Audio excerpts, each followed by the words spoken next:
샬롬.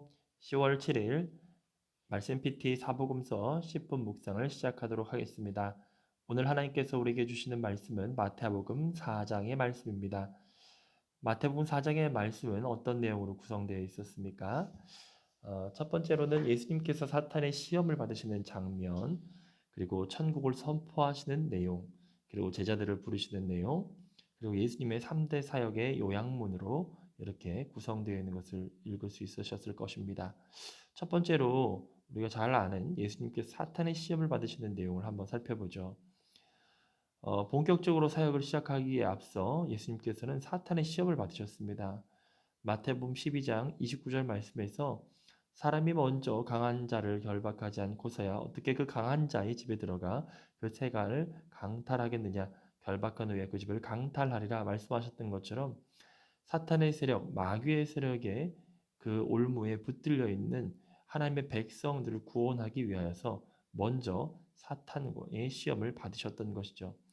사탄의 시험을 일부러 받으심으로 그 사탄의 시험 가운데 묶여 있는 자들을 능히 구원하실 수가 있었던 것입니다.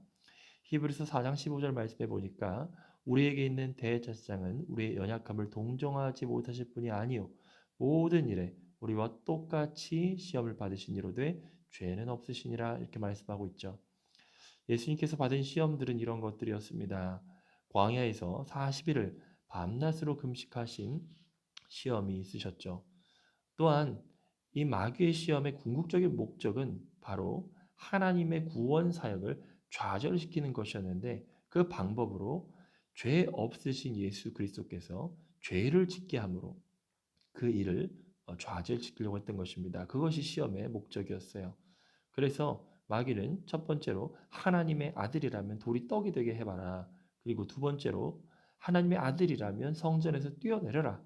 세 번째로 내게 엎드려 경배하면 이 모든 것을 내게 주겠다는 이런 시험들을 했죠. 예수님께서는 하나님의 아들이시면은 분명했지만 그 뒤에 나오는 돌이 떡이 되게 하라든지 성전에서 뛰어내리라고 하는 이런 명령들은 하나님께서 명령하신 것이 아니었습니다. 마귀의 전략을 보면 거룩한 말씀을 이용하여서 다가왔다는 것, 그리고 인간의 기본적인 욕구를 자극했다는 것들을 그 특징으로 볼 수가 있습니다. 이런 말씀이라는 거룩한 것도 사탄의 손에서 사람을 무너뜨리려는 도구가 될 수 있다는 것을 오늘 이 말씀에서 살펴볼 수가 있죠. 말씀을 근거로 교회 안에서도 상대방의 공동체를 또는 그에 속한 공동체를 깨뜨리는 일들을 우리는 종종 듣습니다. 또한 인간이 지닌 기본적인 욕구를 제어하지 못하면 죄를 낳게 된다는 사실도 오늘 말씀을 통해서 볼 수가 있어요. 야고보서 1장 15절 말씀에 욕심이 잉태한즉 죄를 낳고 죄가 장성한즉 사망을 낳는다라고 얘기하고 있죠.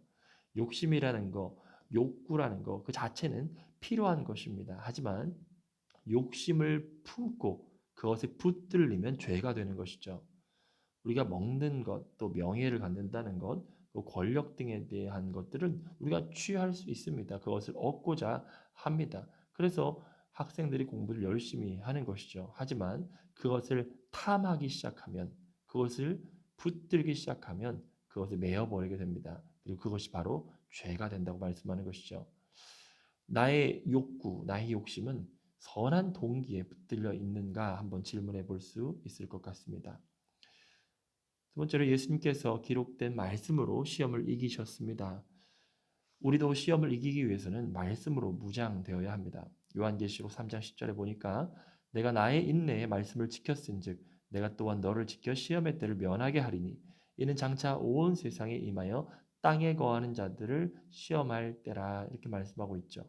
시험할 때를 이기기 위해서는 인내의 말씀을 지켜야 한다고 말씀하고 있습니다.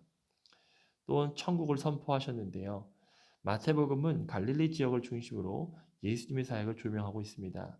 예수님께서 처음으로 천국을 선포하신 곳이 갈릴리 지역이었고 이 갈릴리 지역은 중심과 떨어진 변방의 지역이었습니다. 흑암에 앉은 백성이 큰 빛을 보았다고 말씀하고 있고 사망의 땅과 그늘에 앉은 자들에게 빛이 비치었다고 얘기하고 있습니다. 예수님은 세상 사람들이 다 주목했던 중심부가 아니라 변방에서 주님의 빛을 비추셨고 그 변방 아주 작은 곳에서 비추셨던 그 빛이 중심부까지도 스며들게 하는 하나님의 역사를 보여주고 있습니다. 이때부터 비로소 전파하셨다라고 하는 말씀이 있죠. 예수님의 본격적인 사역을 알리는 마태복음의 표현입니다. 시험을 이기고 강한 자를 결박하신 예수님은 이제 사망에 잡힌 이들을 건지시기 위해서 복음을 선포하셨습니다. 그 복음의 선포는 세례 요한의 선포와 함께 회개하라 천국이 가까이 왔다는 선포입니다. 하나님의 나라에 입성하기 위해 반드시 선행되어야 될 것이 바로 회개, 돌이킴입니다. 회개 없이 구원 없으며 회개는 반드시 합당한 열매를 맺어야 된다고 말씀하고 있습니다. 예수님께는 이렇게 본격적인 사역을 시작을 선포하시면서 첫 번째로 하셨던 일들이 제자들을 부르신 일이었습니다. 베드로, 시몬 베드로를 부르셨고 그의 형제 안드레를 부르셨습니다. 또 세베대의 아들 야고보와 그 형제 요한을 부르셨죠. 그리고 훗날에 이 베드로, 야고보, 요한은 12제자 중에서도 리더의 역할을 감당하는 인물들이 되었습니다. 갈릴리 어부들에게 사람을 낚는 어부가 되게 하겠다라는 비전을 주셨죠. 그들은 이전에 그들이 의지하던 것들을 버렸습니다. 그물, 배, 아버지를 버려두고 예수를 따랐죠. 예수님은 제자를 부르시는 분이십니다. 우리는 그 부름에 반응해야 합니다. 예수님은 주일 예배 때 가끔씩 찾아가 의견을 듣는 선생이 아니십니다. 예수님을 따를 예수님께서는 우리에게 나를 따르라라고 명령을 하셨죠. 그 명령에는 두 가지 반응밖에 없습니다. 그분을 따르든지 따르지 않던지. 예수님께서 제자들을 부르시는 것처럼 오늘날에 우리도 부르시고 있습니다. 그분은 단순히 우리에게 귀한 깨달음을 주시는 선생 정도가 아니라 우리가 믿고 따라야 할 주인이라는 점을 우리의 말씀을 통해서 기억해야 합니다. 예수님의 3대 사역의 요약문을 말씀하고 있죠. 가르치고 천국 복음을 전파하시고 고치시는 사역입니다. 예수님의 치유 사역은 소문이 퍼져서 온 수리아 지역에 환자들을 불러 모으면서 예수님은 이때부터 유명세를 타기 시작하셨습니다. 오늘 본문에서 예수님은 어떤 분으로 보이고 있습니까?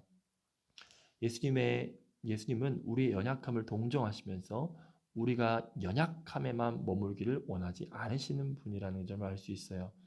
예수님께서 당하신 광야에서의 시험은 우리의 연약함을 동정하시기 위하여 당한 시험이셨습니다. 그런데 예수님은 시험을 당하신 이후에 회개하라고 외치시면서 제자들을 불러 세우셨죠.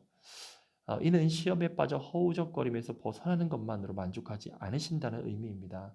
예수님께서 나를 따라오라고 명령하신 것처럼 동일하게 우리에게 말씀하십니다. 그리스도를 따라 정복하고 다스리는 삶을 살라고 우리를 부르셨던 것이죠.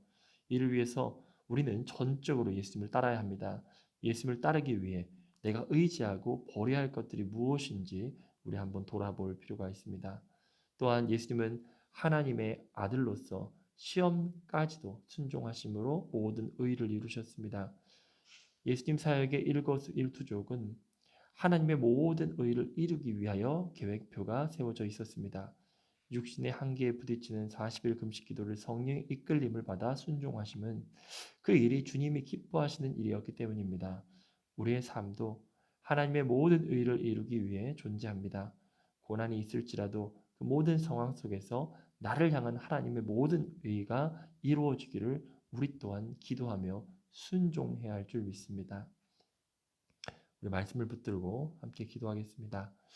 주여, 예수님께서 당하신 시험이 나에게 자유를 주시기 위함이었음을 믿습니다. 예수를 힘입어서 시험을 이기게 하시고 말씀으로 사탄의 계교를 물리치게 하여 주옵소서. 우리가 사탄의 도구로 쓰이지 않도록 거룩한 말씀을 잘 분별할 수 있는 지각을 주시고 육체의 욕구에 정복당하지 않도록 성령의 충만함을 허락하여 주옵소서. 예수 그리스도를 따르며 예수님의 제자가 되기를 원합니다. 예수님이 가신 순종의 길을 저도 걸을 수 있도록 은혜를 주옵소서. 예수님의 이름으로 기도합니다. 아멘. 오늘도 말씀을 붙들고 하루를 승리하시기를 축복합니다. 샬롬.